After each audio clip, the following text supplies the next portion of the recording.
a lost purse, a poor black boy, and a moment that changed everything.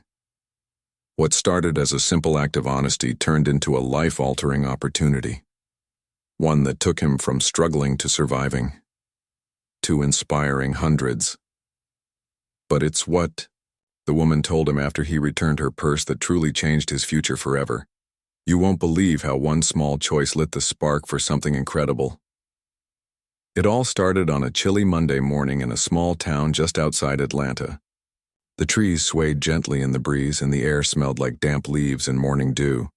12-year-old David was walking home from school, his backpack swinging from one shoulder as he took the usual shortcut through the neighborhood park. The sky was still cloudy from last night's rain, and puddles reflected the overcast sky like broken mirrors. David wasn't in a rush. His mom worked the evening shift at the local diner, and she usually got home just in time to make dinner. Sometimes it was spaghetti, sometimes just a sandwich, but she always made it with love. That evening, like most others, David knew he'd have the apartment to himself for a while. He didn't mind. It gave him time to think, to wander, and sometimes to read old books from the library. As he kicked a small stone along the gravel path, something shiny caught his eye under one of the worn wooden benches by the walking trail. He paused, squinting, then walked closer. There, lying just beneath the bench, was a purse. Elegant, tan leather with gold buckles. It looked out of place in the small park. Expensive. New. Definitely not something someone would just leave behind. David glanced around. The park was quiet. Not a single jogger or stroller-pushing parent in sight. Just him, the trees, and this mysterious purse. He stood over it for a moment, unsure what to do. Most kids his age might have opened it right away, maybe looked for cash or something exciting. But David's mama had always taught him one thing. Always do the right thing. Even when nobody's watching. It was something she said often. Sometimes when she was tired, sometimes when they barely had enough money for groceries. Integrity, she'd say, was worth more than anything.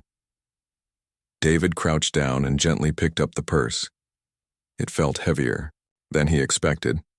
He carefully opened the flap just enough to look for identification.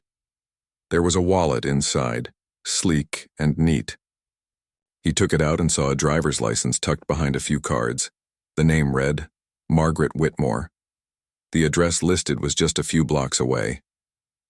David's eyes widened a little. He recognized the street name. He passed it every day. Without wasting a second, he zipped up the purse and slung it over his arm like a messenger bag.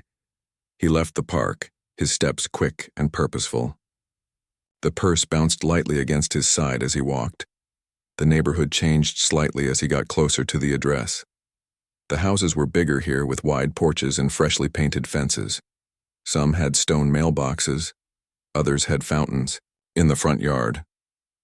He found the right house, a tall two-story home with brick columns and ivy growing up the sides. David hesitated at the gate. What if they thought he stole it? What if they yelled at him? But he shook those thoughts away. He was just doing the right thing. He walked up to the porch and rang the doorbell. His heart pounded a little as he waited. After a moment, the door opened. A woman, probably in her late 60s, stood there. She had silver hair pulled back in a bun, pearl earrings, and wore a long cardigan that looked soft and warm. Her eyes scanned David, then fell to the purse in his hands. "Ma'am," David said politely, holding it out. "I think you lost this. I found it under a bench in the park." The woman blinked, clearly surprised. She reached out and took the purse from him, slowly opening it. Her expression softened into one of relief. "Oh my goodness," she said, her voice gentle but emotional. "I've been searching everywhere. I must have dropped it during my morning walk. I didn't even realize until I got back home." "Thank you." David nodded quietly. He started to step back, unsure if he should say anything else. But the woman stopped him. "Wait. What's your name, young man?" "David," he said, glancing up. "Well, David," she said, stepping aside, "would you mind coming in for a moment? I'd like to talk to you." David hesitated. He had been taught to be cautious, especially around strangers. But something about her tone, kind, warm, grandmotherly, made him feel safe. He nodded slowly and stepped inside. The house smelled like fresh-baked bread and lavender. There were bookshelves everywhere, with family photos and antique vases. Margaret led him into the kitchen where she poured him a glass of lemonade and offered him a seat at the table. She sat down across from him, still holding the purse in her lap. "David," she said, "what you did today, that was rare. Most kids would have just left it or even tried to take something from it. But you didn't. You brought it back. That says a lot about your character." David shifted awkwardly in his chair. "My mama says always do the right thing even if it's hard." "She's a wise woman," Margaret said with a smile. Then after a moment of silence, she added, "David, I run a foundation. It helps kids with potential, bright kids who don't always have the opportunities they deserve. I help them get into better schools, connect with mentors, and support them in their dreams." David looked confused. "Why are you telling me this?" "Because I want to help you," she said simply. "You've shown me something more valuable than money or grades. You've shown me heart." David didn't know what to say. No one had ever said anything like that to him before. That small act of honesty, returning a stranger's purse, turned out to be the beginning of something much bigger. He didn't just return an item. He opened a door, and his life was never the same again. David stood frozen in front of the large two-story house, clutching the purse with both hands. It was nothing like the small, aging apartment he and his mother called home. This house had wide bay windows with cream curtains, ivy growing in perfect spirals on its brick walls, and a front yard so well kept it looked like it came straight out of a magazine. Bright flowers bloomed along the edge of the path, and a wind chime tinkled softly on the porch. He swallowed hard. His palms were a little sweaty, and the weight of the purse suddenly felt heavier. His heart beat fast. What if they thought he was trying to steal something? What if the woman screamed? He'd seen stories on the news, stories where things didn't go well for boys who looked like him, especially in neighborhoods like this. But just as he was about to turn and leave, the front door creaked open. A woman, maybe in her late 60s, stood in the doorway. Her silver hair was pulled back neatly and she wore a pale blue cardigan with pearl buttons. Her eyes met his, curious at first, then softening as they drifted to the purse in his arms. David straightened his shoulders, trying to speak clearly. "Excuse me, ma'am," he said, his voice shy but steady. "I found your purse in the park and thought you might want it back." The woman blinked, stunned. She gasped and brought her hand to her mouth. "Oh my goodness. I've been looking everywhere for this. I must have dropped it during my morning walk." She stepped out quickly, taking the purse from his hands. Her fingers trembled a little as she opened it, checking its contents. After a moment, she exhaled in relief and nodded. "Everything's here," she murmured, then looked back up at David. "You didn't touch anything?" He shook his head. "No, ma'am. I just looked for your ID so I could bring it back." There was a pause. David expected her to say thank you and send him on his way. That would have been enough. But instead, she tilted her head slightly, studying his face.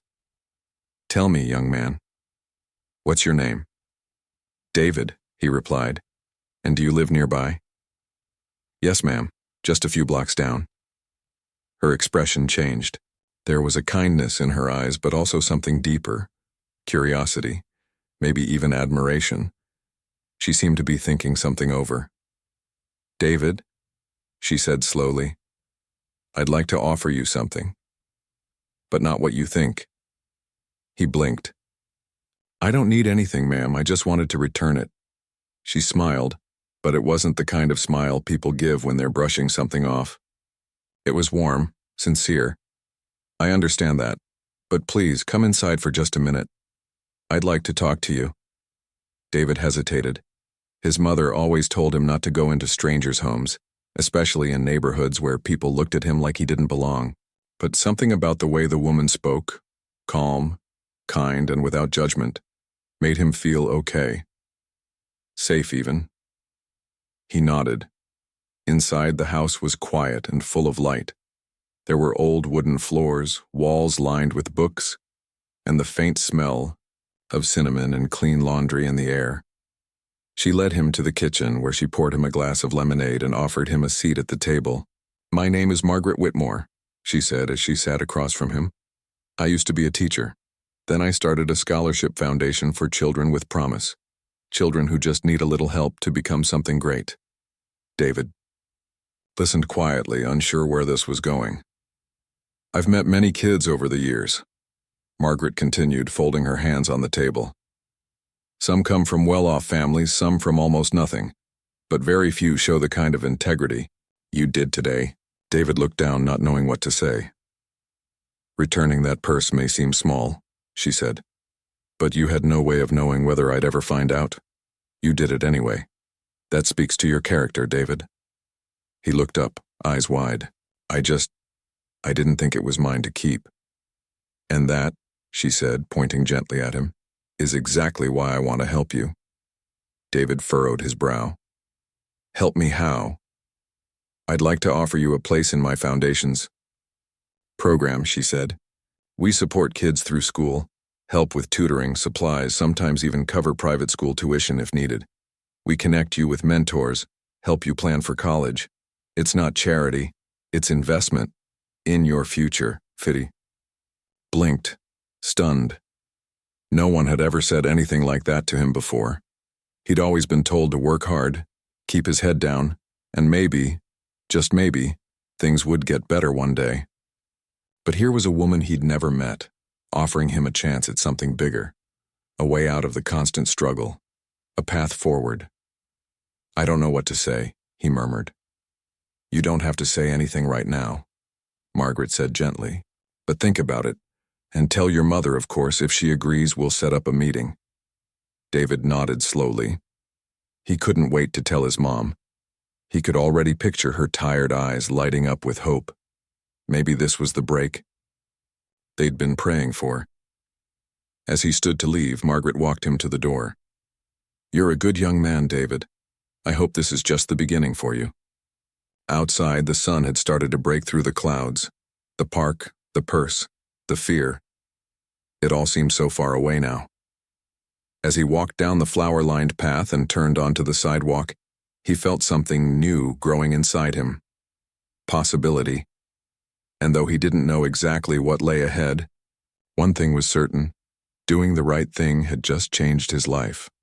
Margaret invited David inside, her voice so gentle it reminded him of someone he hadn't thought of in a long time, his grandmother.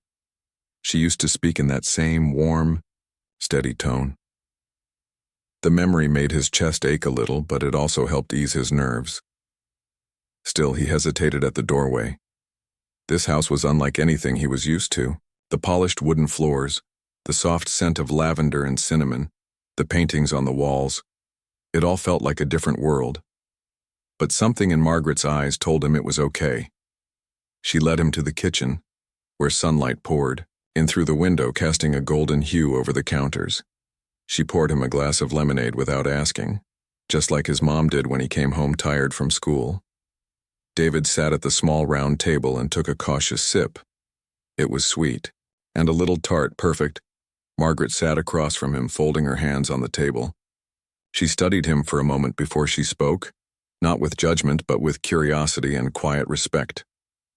"You see," she began, her voice calm and deliberate, "people don't always do the right thing, especially when no one's watching. That's something I've learned over many years." She paused, her eyes focused on him. "What you did today, it speaks volumes about who you are." David looked down into his glass, a little embarrassed. "My mama always says to be honest," he mumbled, "even if it's hard."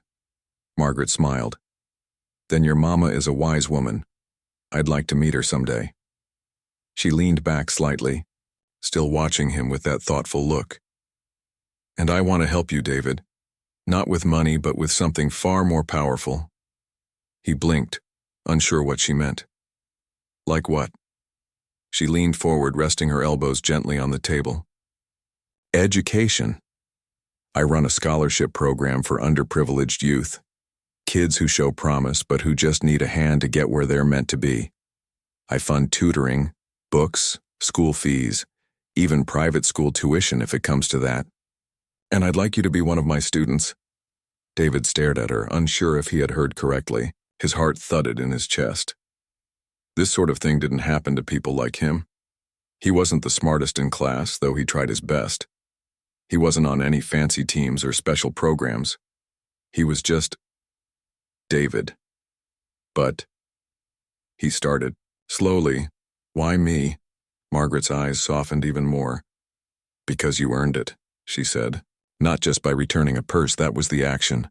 But it was your heart behind it that mattered. You didn't hesitate, you didn't wait for recognition. You just did the right thing because it was right."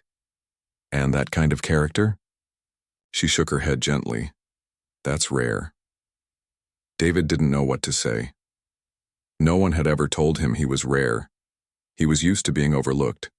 The quiet kid who tried to stay out of trouble, who did his homework, who looked after his mom when she got off her shift tired and aching. He wasn't used to being seen. "I don't know what to say," he whispered. "You don't have to say anything right now," Margaret replied. "I just want you to think about it. Talk to your mother. I'll come meet her if she's willing. I don't want to force anything. But I see something in you, David. And I'd hate to see that light go to waste." For the first time, David let himself believe. Believe that maybe his future could be more than just getting by, more than part-time jobs and counting quarters at the grocery store, more than just scraping through. Maybe it could be about building something, becoming someone who made a difference, just like his mama always hoped he would. He looked around. The house again. Not because of how big or clean it was, but because of what it represented. It was a place where possibilities were nurtured, where people believed in something better. David finally looked up and met Margaret's eyes. "I'll tell her," he said quietly. "My mama. I'll tell her everything." Margaret reached across the table and gently placed her hand over his. "Good. And if she agrees, we'll begin.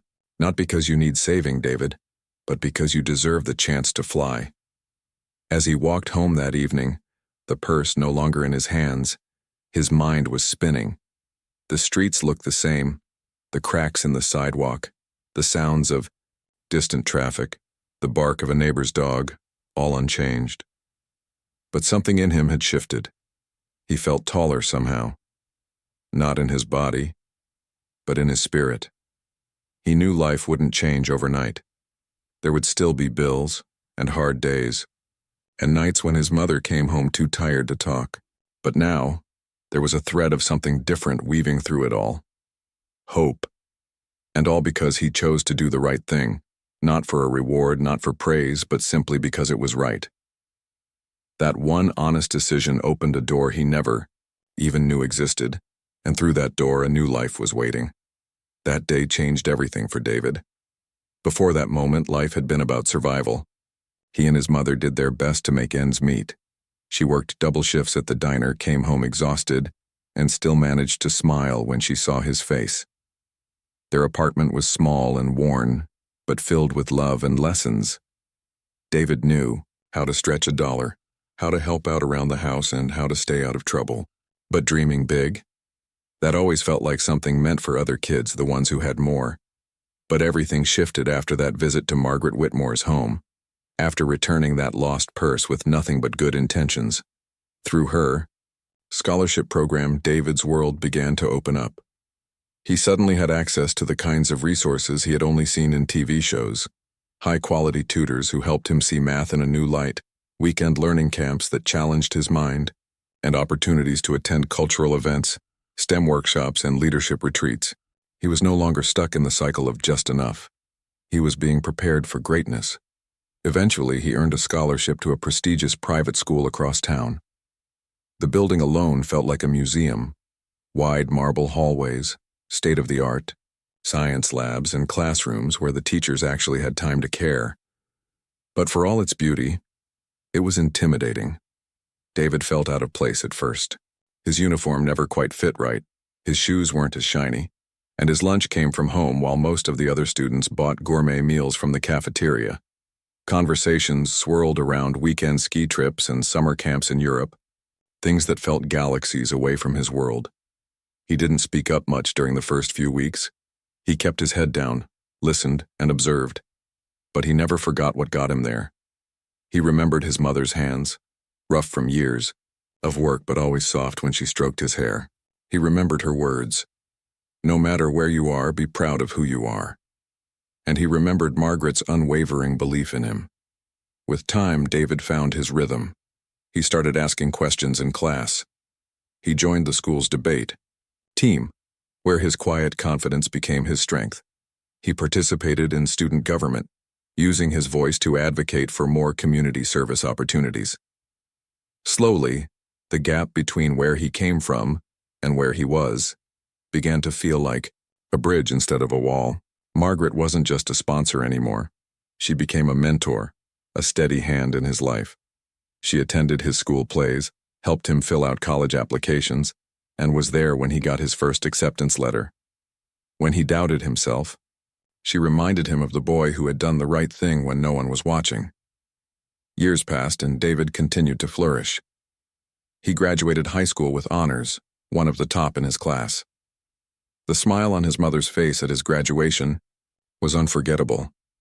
It was the kind of smile that held back tears, the kind that said, "We made it." David went on to college, something no one in his family had ever done. Not cousins, not uncles, not even his mother, who'd always said she would have gone if life hadn't gotten in the way. He chose to study social work and youth development. While many of his classmates pursued business or engineering, David knew in his heart that he wanted to give back. He had seen firsthand how one act of kindness could change a life, how one opportunity could shift a family's future. College was another world, filled with new challenges and new freedoms. There were moments he questioned whether he truly belonged. But every time he felt himself drifting, he'd remember the park bench, the lost purse, and the choice he had made that day. The choice to do what was right without expecting anything in return. Margaret stayed in his life. They would meet for coffee when he came home during breaks, and she always listened carefully to his stories. She never stopped encouraging him, reminding him that he wasn't just a success story. He was an example for others.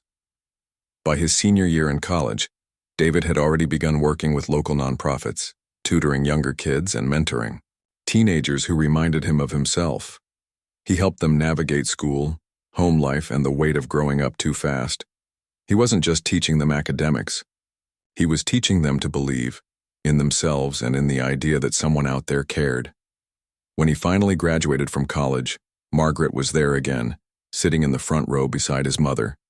They both stood and clapped as he received his diploma, beaming with pride. After the ceremony, David hugged Margaret tightly. "You changed my life," he said quietly, but she just shook her head.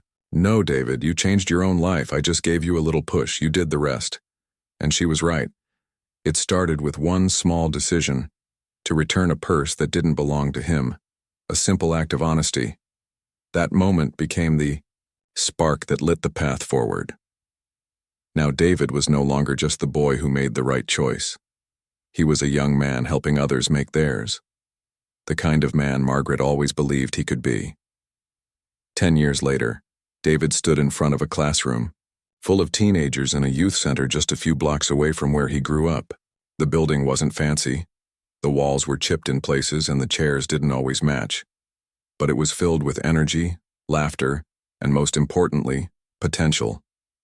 The same kind of potential David once carried quietly and uncertainly when he was just a boy walking home from school. Now he wasn't just a teacher. He was a mentor, a leader, and for many of these kids, a living example of what was possible. His presence in the room carried weight. He knew how to speak their language, not just in words, but in experience. He'd lived the life they were living. He knew what it felt like to count coins at the corner store, to see your mom come home too tired to eat, and to feel like the world expected you to fail before it even knew your name. The kids respected him, not because he demanded it, but because he earned it. He listened. He remembered their names, their stories, their dreams. He showed up every day, not just in the classroom, but at their games, their family nights, their art shows. He saw them, the way Margaret once saw him. Some days were tough. Some kids came in angry at the world, worn out by circumstances they didn't choose. But David never gave up on them, because someone once didn't give up on him. And every time a kid looked at him and asked, "Why do you care so much?" he would smile, sit down at their level, and tell them the story. He told them about a cold Monday afternoon when he found a purse under a park bench, about how he could have kept walking, could have ignored it, could have made a different choice. But he didn't. He chose to return it. Not because he thought it would change his life, but because it was the right thing to do. He told them about the woman, Margaret Whitmore, who answered the door, looked him in the eye, and saw more in him than he had ever seen in himself. How she didn't just say thank you and close the door. She opened another one that led to tutors, opportunity, education, and hope. She gave him something that couldn't be measured in dollars or test scores, a belief that his life could be more than struggle. He told them how Margaret didn't rescue him. She equipped him, encouraged him, and then stepped back to watch him rise, and he rose. Margaret passed away just a few years after David graduated from college. She'd been sick for a while, but she never let on how bad it was. When he visited her during her final days, she smiled the same way she always did, with warmth, wisdom, and pride. "You did good, David," she whispered, holding his hand. "You turned one moment into a mission. I always knew you would." David had cried that day, not just because he was losing her, but because he knew how much she had given him, and because she would never see what came next. After her passing, David wanted to make sure her legacy didn't end with him. So he started something new. With help from some friends, local leaders, and a few donations from people who believed in his vision, David launched the Do the Right Thing Foundation, a youth program designed for kids like he once was. Kids growing up in the same neighborhoods, facing the same challenges, holding the same quiet hopes in their hearts. The foundation wasn't about handouts. It was about empowerment. They offered mentorship, after-school programs, mental health support, college prep workshops, and community-building events. They connected youth with mentors from all walks of life, people who could show them what was possible. They created safe spaces for kids to express themselves, ask questions, and be heard. David made it a point to never forget where it all started. Every year, on the anniversary of the day he found the purse, the foundation held a special event in the park where it happened. They called it One Honest Moment. Community members came together to share stories of small acts of kindness, to celebrate young people who had made a difference, and to remind everyone that sometimes the smallest choice can change the biggest things. David always told the story at those events, not for recognition, but as a reminder, because the truth was, it wasn't about the purse. It wasn't about the reward.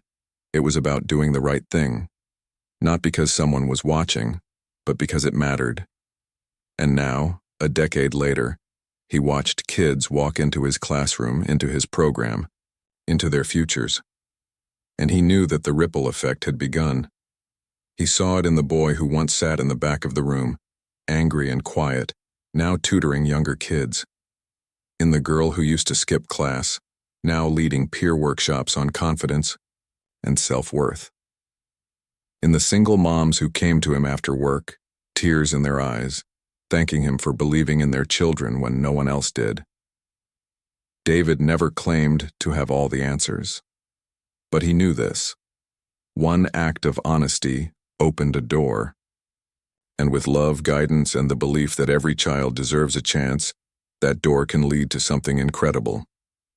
And every time he saw a spark in a child's eyes, that flicker of hope, of possibility, he saw Margaret. He carried her legacy not just in memory, but in mission. And the boy who once walked alone through a park now walked beside hundreds of others, lighting the way forward. Sometimes it's the smallest actions that open the biggest doors. David didn't return that purse expecting anything, but what he got was a future. So the next time you're faced with a choice, big or small, ask yourself, What kind of world do you want to live in? Because the right action, done with a pure heart, can change not just one life, but generations to come. If this story touched your heart, don't forget to like the video, subscribe to the channel, and hit the bell icon so you never miss a powerful story like this one. Let us know in the comments. What would you have done if you were in David's shoes? Thanks for watching, and remember, even the smallest act of kindness can change someone's life forever.